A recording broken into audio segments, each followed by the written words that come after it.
Hello students, welcome to smart math online classes. तो आज हम इस वीडियो में रियल एनालिसिस के अनदर मेन थ्योरम करने जा रहे हैं।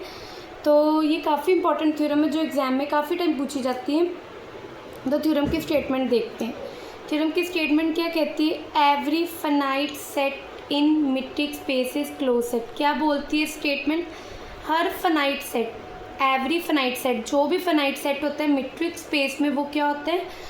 Close set. तो एक रिजल्ट भी हो गया। एज ए रिजल्ट भी आपको याद रखना है कि हर every finite set metric space में क्या होता है? क्लोज्ड होता है। तो मतलब थ्योरम में क्या लेके चलना है? थ्योरम में एक फाइनाइट सेट लेके चलना है जिसको हमने क्या प्रूव करना है? क्लोज सेट प्रूव करना है। तो इसका प्रूफ देखते हैं। Let A is equal to x1 x2 x3 so on xn be finite subset of metric space x3। Metric space x3 का ए मैंने क्या एक ले लिया? Finite subset. तो अब एक स्टेप आपको याद रखना पड़ेगा। इसका कारण है, पहले आप ये स्टेप याद रख लो कि ये इस ए सेट को मैं ऐसे लिख सकती हूँ, singleton x1 union singleton x2 union so on singleton xn, क्योंकि यूनियन करके इसने बनना तो यही सेट है। अगर मैं x1 x2 x3 x4 so on xn की यूनियन लूँ तो बनना उसने यही वाला सेट है।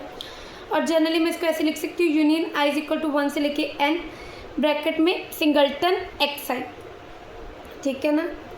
तो अब प्रूफ क्या करना है? इस a को मैंने क्या प्रूफ करना है? Close set. तो प्रूफ क्या करना है? a is a close set. अब क्या कहते हैं?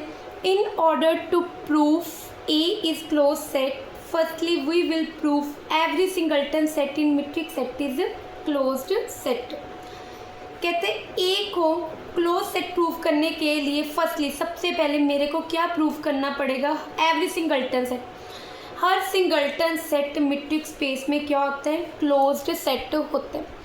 हर सिंगल्टन सेट मीट्रिक स्पेस में क्या होता है? क्लोज सेट होता है। ये प्रूफ करना पड़ेगा। इसीलिए इसी कारण मैंने इस ए सेट को सिंगल्टन सेट की फॉर्म में लिखा, क्योंकि मैं प्रूफ करूँगी कि सिंगल्टन सेट क्या होता है? क्लोज्ड होता है। फिर मेरे को पता है कि फाइनाइट क्लोज सेट की यूनियन क्या होती है? क्लोज्ड होती है। इससे मेरा ए क्या आ जाएगा? क्लोज्ड है। ही इसलिए किया गया।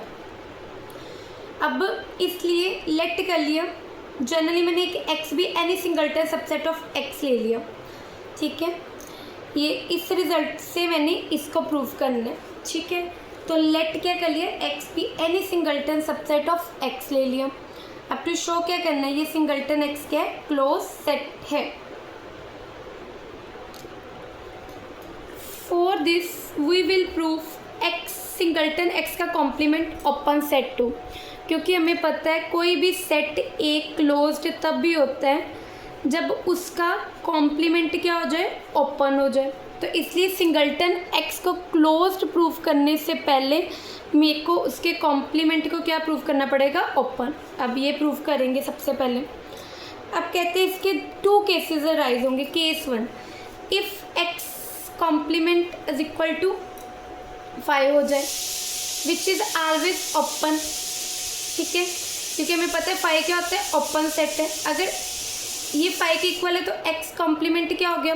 ओपन सेट हो गया। अगर किसी सेट का कॉम्प्लीमेंट ओपन है वो सेट खुद क्या हो गया? क्लोज, क्योंकि सेट वाइज क्लोज, कोई भी सेट वाइज क्लोज कब होता है? इफ़ एंड ओनली इसका कॉम्प्लीमेंट क्या हो जाए? ओपन। इस रिजल्ट के अकॉर्डिंग। अब केस टू कहते हैं if x complement not equal to 5, कि ये खाली सेट नहीं है, तो लेट एक पॉइंट मान लिया वाई एक्स कॉम्प्लीमेंट को बिलोंग करते हैं। अगर कोई सेट किसी कॉम्प्लीमेंट में है, अगर कोई वाई पॉइंट ए सेट में है, सॉरी ए कॉम्प्लीमेंट में है, तो वो ए सेट में नहीं होगा। इसी तरह अगर वाई एक्स के कॉम्प्लीमेंट में है तो वाई एक्स के इक्वल नहीं होगा। मतलब y not equal to singleton x, तो इन जनरली लिख सकते हैं y not equal to x. अगर वाई एक्स के इक्वल नहीं है तो डिस्टेंस ऑफ एक्स वाई कहता है 0 नहीं होगा, क्योंकि हमें मीट्रिक स्पेस में पता है in metric space X T distance of x Y, दो पॉइंट का डिस्टेंस तभी 0 होता है इफ़ एंड ओनली दोनों पॉइंट क्या इक्वल हो। तो अगर ये दोनों पॉइंट इक्वल नहीं है तो मतलब इनका डिस्टेंस 0 नहीं होगा।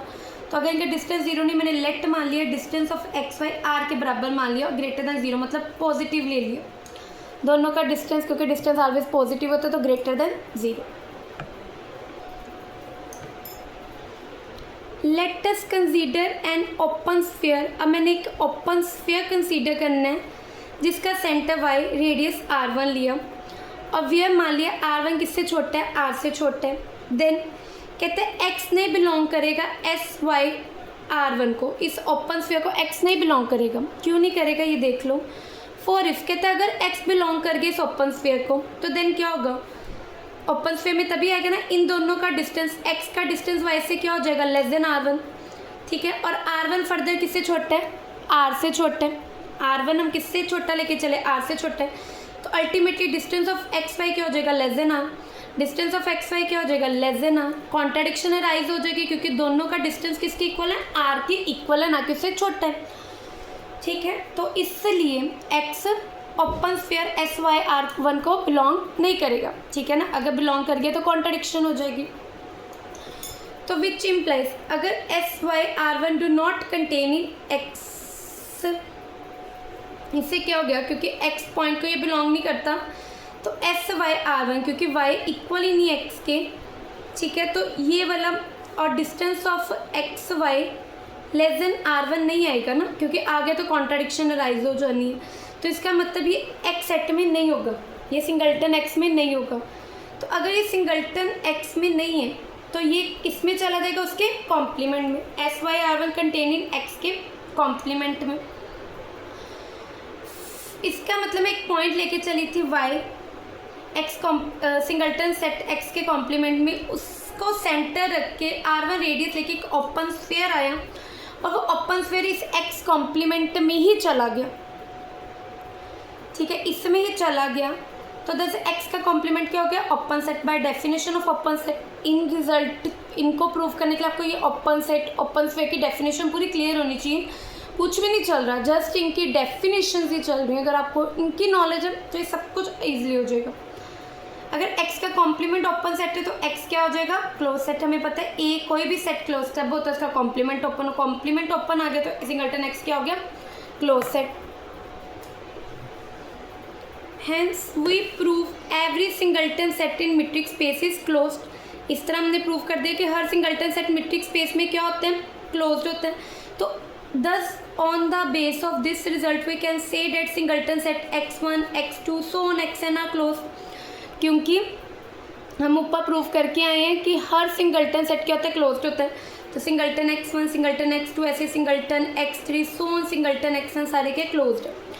तो कहते हैं which implies singleton x1 union x2 union so on singleton xn is close set, क्योंकि मैंने भी बताया है कि ये भी थ्योरम है, finite union of close set is also close set, कि जो फाइनाइट क्लोज सेट की यूनियन होती है, फाइनाइट क्लोज सेट की यूनियन होती है वो भी क्या होती है, क्लोज्ड होती है। तो which implies union i is equal to 1 से लेके x i are close set हो गया। तो ये किसके इक्वल था, ये ए के इक्वल लेके चले थे, तो ए इज क्या हो गया, क्लोज सेट, ए इसके इक्वल था। तो है ए क्या है, ए क्या था हमारा, फाइनाइट सेट था, तो फाइनाइट सेट क्या आ गया, क्लोज सेट। तो ऐसे बोल सकते हैं। हेंस वी प्रूव, हमने प्रूव कर दिया एवरी फाइनाइट सेट, हर फाइनाइट सेट मीट्रिक स्पेस में क्या होता है, क्लोज सेट होता है। आई होप स्टूडेंट आपको ये थ्योरम बड़ी समझ लग गई होगी। अगर आपको फिर भी इससे रिलेटेड कोई डाउट है या इससे अनदर किसी भी थ्योरम में, किसी भी सम में, किसी भी क्लास के समय आपको कोई डाउट है तो आप मेरे को आप मेरे को कमेंट कर सकते हैं, मैं उसके ऊपर वीडियो बना के उसको ज़रूर सॉल्व करूँगी। तो प्लीज़ मेरे चैनल को ज़्यादा से ज़्यादा लाइक शेयर और सब्सक्राइब कीजिए। Thank you student.